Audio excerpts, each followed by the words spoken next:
प्रधानमंत्री नरेंद्र मोदी ने 8 करोड़ से अधिक लाभार्थी किसानों को जारी की पीएम किसान सम्मान निधि योजना की 16,000 करोड़ रुपए की 13वीं किश्त।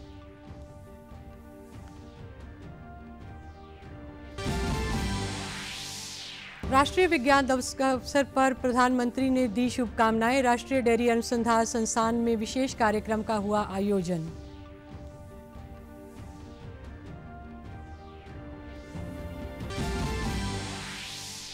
हिसार में चौधरी चरण सिंह हरियाणा कृषि विश्वविद्यालय में 2 दिवसीय राज्य स्तरीय कृषि अधिकारी कार्यशाला हुई संपन्न।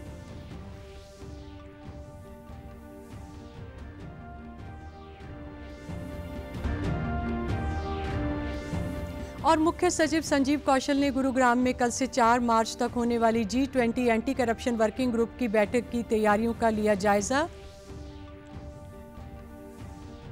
नमस्कार, मैं जगजीत कौर। अब समाचार विस्तार से। प्रधानमंत्री नरेंद्र मोदी ने बेलगावी में 8 करोड़ से अधिक लाभार्थी किसानों को डीबीटी के माध्यम से पीएम किसान सम्मान निधि योजना की लगभग 16,000 करोड़ रुपए की 13वीं किश्त जारी की। इस योजना के अंतर्गत पात्र किसान को 2,000 रुपए की 3 समान किश्तों में प्रति वर्ष 6,000 रुपए की सहायता प्रदान की जाती है। इस अवसर पर प्रधानमंत्री ने कहा कि यह धनराशि बिना किसी भ्रष्टाचार के किसानों के पास पहुंच रही है।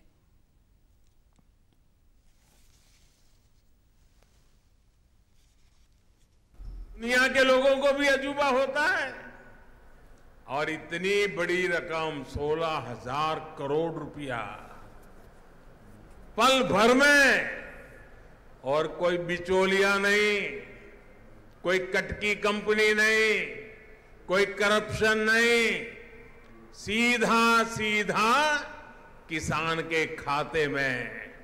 अगर कांग्रेस के राज होता तो प्रधानमंत्री कहते थे कांग्रेस के कि 1 रुपया भेजते हैं 15 पैसा पहुंचता है।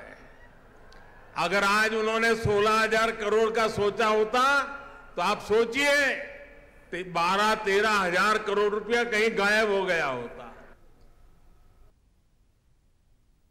पलवल जिले के किसान प्रधानमंत्री द्वारा पीएम किसान सम्मान निधि योजना के अंतर्गत जारी की गई किश्त की राशि मिलने से खुश हैं। किसानों ने कहा कि डीबीटी के माध्यम से उन्हें लगातार इस योजना की राशि मिल रही है। यह केंद्र सरकार की महत्वाकांक्षी योजना है। इस योजना के अंतर्गत मिलने वाली आर्थिक सहायता से हम खेत के लिए खाद, बीज और कीटनाशक दवाइयां आसानी से खरीद पाएंगे।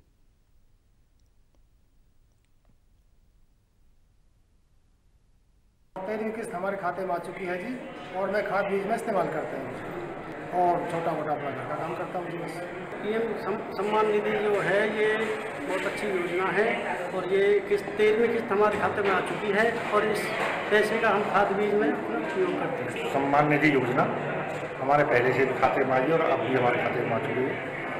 इसका प्रधानमंत्री को बहुत बहुत धन्यवाद करते हैं। इसका फायदा भी हमें मिल रहा है।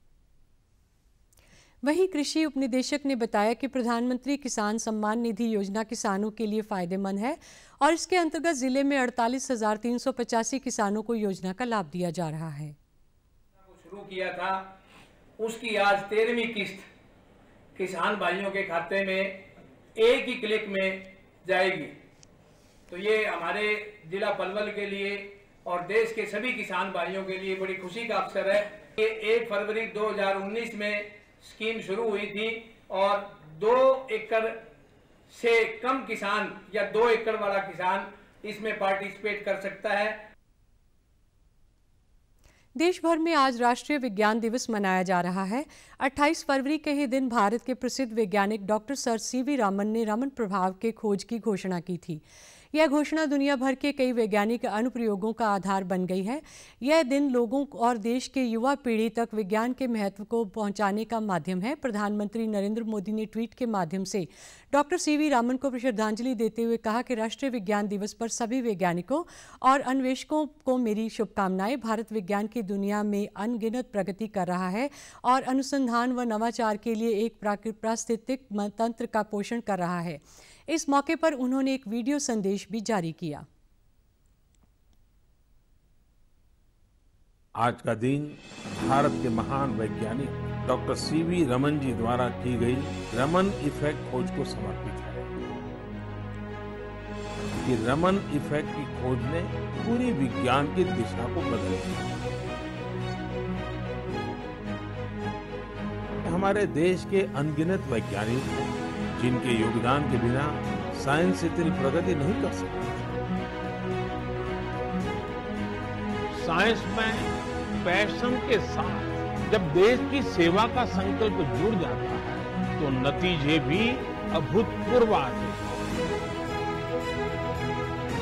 साइंस के प्रयास बड़ी उपलब्धियों में तभी बदल सकते हैं जब वो लैब से निकलकर लैंड तक पहुंचे, जब उसका प्रभाव ग्लोबल से लेकर ग्रासरूट तक हो, जब उसका विस्तार जर्नल से लेकर जमीन तक हो, जब उससे बदलाव रिसर्च से होते हुए रियल लाइफ में दिखने लगे।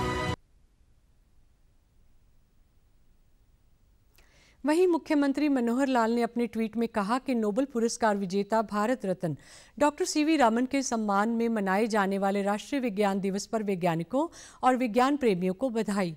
मैं विज्ञान के प्रति उत्साही हमारे वैज्ञानिकों की कड़ी मेहनत और नवाचार को सलाम करता हूं, जिन्होंने भारत को गौरवान्वित किया।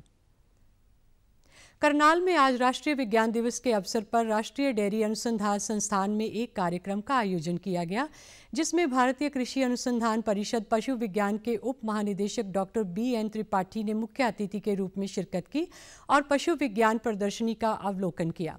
डॉक्टर त्रिपाठी ने कहा कि विज्ञान और तकनीक का प्रयोग कर हम पशु रोगों पर नियंत्रण पाने का प्रयास कर रहे हैं और देश में दूध उत्पादन को बढ़ाने के लिए नवीनतम टेक्नोलॉजी पर काम चल रहा है। उन्होंने कहा कि यह ज़रूरी है कि बच्चे ज़्यादा से ज़्यादा विज्ञान की पढ़ाई करें क्योंकि उनका रुझान इसमें कम हो रहा है। उप महानिदेशक ने कहा कि हम अपने देश की पशुओं की श्रेष्ठ नस्लों को संरक्षित व संवर्धित करने का प्रयास कर रहे हैं, जिसमें विज्ञान एक महत्वपूर्ण भूमिका निभा रहा है।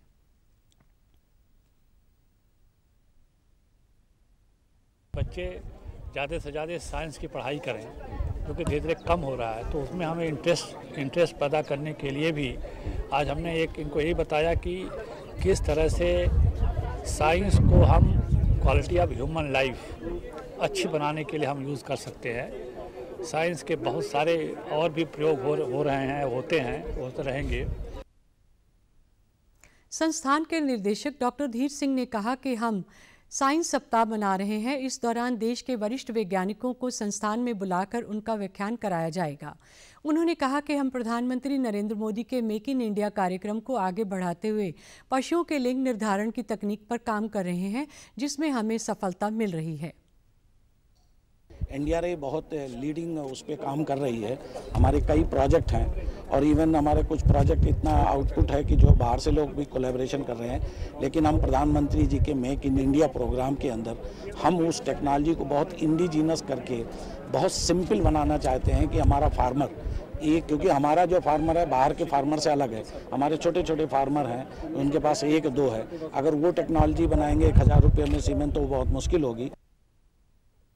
संस्थान के प्रधान वैज्ञानिक डॉक्टर ध्रुव मालाकार ने कहा कि उन्होंने स्टेम सेल तकनीक से पशुओं की मुंहखोर पशु कैंसर और अन्य बीमारियों पर नियंत्रण पाने में काफ़ी हद तक सफलता हासिल की है। टेक्नोलॉजी जो हम लोग डेवलप किया है, इसमें मेस्टाइटिस ये पूरा ठीक हो जाता है। हम लोग बहुत ट्रीटमेंट किया है, हमारा पेपर भी पब्लिश हुआ है एंड उसके ऊपर अवार्ड भी मिला है। हमारा ये स्टेम सेल टेक्नोलॉजी जनरली हमारा सेल लेता हूँ umbilical cord blood during the delivery of the animal. Hisar स्थित चौधरी चरण सिंह हरियाणा कृषि विश्वविद्यालय में 2 दिवसीय राज्य स्तरीय कृषि अधिकारी कार्यशाला का आयोजन किया गया। कार्यशाला में HAU और कृषि विभाग द्वारा विभिन्न फसलों की नई किस्मों पर चर्चा की गई। कुलपति प्रोफेसर BR काम्बोज ने कहा कि कार्यशाला में रबी और खरीफ की फसलों की बिजाई से पहले विश्वविद्यालयों के द्वारा नई किस्मों की सिफारिश की जाती है। वातावरण असंतुलन को देखते हुए हमें हर क्षेत्र के लिए विशेष फसल चक्र को अपनाना होगा। उन्होंने अधिक सर्दी से खराब होने वाली फसल को नुकसान से बचाने के लिए वैज्ञानिकों को शोध करने का आह्वान भी किया। उन्होंने कहा कि हमें ब्लॉक स्तर पर मौसम प्रयोगशाला बनाने की ज़रूरत है ताकि किसानों को कम समय और अधिक सटीक विश्लेषण मिल सके। सीजन की फसलों की बिजाई होगी, उससे पहले जितना भी विश्वविद्यालय के द्वारा सिफारिशें की जाती हैं नई उनका यहाँ पे दिखाया जाता है और ये सारा जो कार्य है वो कृषि विभाग और कृषि विश्वविद्यालय मिलकर करता है। ये हमारा जो खरीफ सीजन है यानी कि बरसात वाली जो फसलें हैं वो लगाने से पहले हम करते हैं। इसी प्रकार से सितंबर में हम जो सर्दियों की फसलें हैं, रबी सीजन की क्रॉप्स हैं, उनके लिए कार्यशाला का आयोजन किया जाता है। कार्यशाला में शामिल कृषि एवं किसान कल्याण विभाग के निदेशक डॉक्टर नरहरि बांगड़ ने बताया कि वर्तमान परिवेश में सबसे बड़ी चुनौती जलवायु परिवर्तन है और इससे निपटने के लिए सरकार प्राकृतिक खेती को बढ़ावा देने के लिए कई योजनाएं तैयार कर रही है। गत वर्ष कृषि विभाग ने प्रदेश में 6000 एकड़ में प्राकृतिक खेती करवाई है। उन्होंने वैज्ञानिकों से बागवानी खेती को बढ़ावा देने और किसानों को इसके प्रति जागरूक करने का आह्वान किया। बसंत ऋतु आती है, फिर ग्रीष्म ऋतु आती है, मगर बसंत ऋतु तो कहीं दिखाई देती नहीं। और बसंत ऋतु का जो माहौल होता है, जो बहुत प्लेजेंट होता है, जिसको हम फरवरी और मार्च में एंजॉय करते हैं, वो उस तरह का माहौल ना हो के बहुत गर्म वातावरण आज के दिन बन गया है। किसानों को समय समय पे हम सचेत करते रहते हैं, तो मौसम के बदलाव को भी यहाँ पर डिस्कस हुआ है कि आगे की हमारी जो फसलें हों वो मौसम के अनुरूप भी हों, बदलाव के साथ आप उनका भी उनके भी तथ्यात्मक बदलाव उसमें भी लेकर आए। मुख्य सचिव संजीव कौशल ने गुरुग्राम में कल से 4 मार्च तक होने वाली G20 anti corruption working group की बैठक की तैयारियों की समीक्षा की।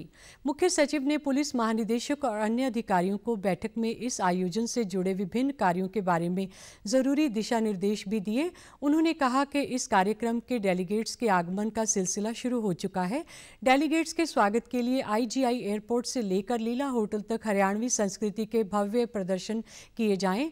उन्होंने कहा कि प्रधानमंत्री नरेंद्र मोदी के नेतृत्व में भारत को इस बार G20 समूह के सदस्य देशों की अध्यक्षता का अवसर मिला है। मुख्य सचिव ने कहा कि बैठक में आने वाले मेहमानों को भारत की अतिथि देवो भव की परंपरा और हरियाणा की समृद्ध सांस्कृतिक विरासत का अनुभव होना चाहिए।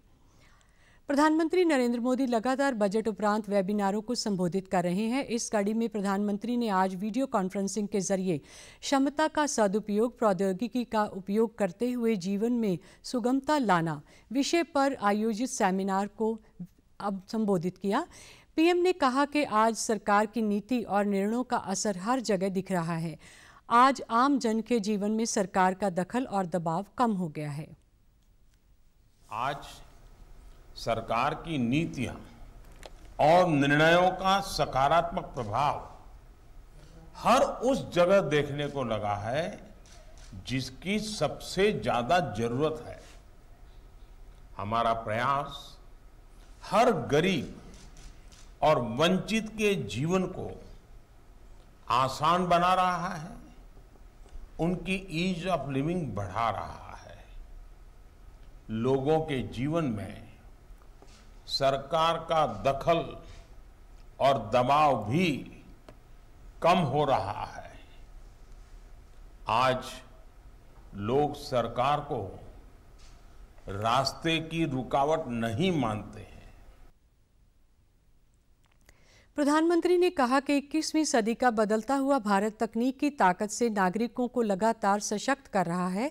जनधन खाते, आधार और मोबाइल, इन तीनों के कारण करोड़ों गरीबों के खाते में सीधे पैसे भेजना मुमकिन हो पाया है। Technology one nation one ration card का आधार बनी और इससे करोड़ों गरीबों को पारदर्शिता से राशन मिलना सुनिश्चित हुआ। और दूसरे जो प्रवासी मजदूर होते हैं, जो माइग्रेंट लेबरर्स होते हैं, उनके लिए तो एक बहुत बड़ा आशीर्वाद बन गया। टेक्नोलॉजी, जनधन अकाउंट, आधार और मोबाइल, इन तीनों के कारण करोड़ों गरीबों के बैंक खातों में सीधे पैसा भेजना संभव हुआ। समाचारों में आज इतना ही। नमस्कार।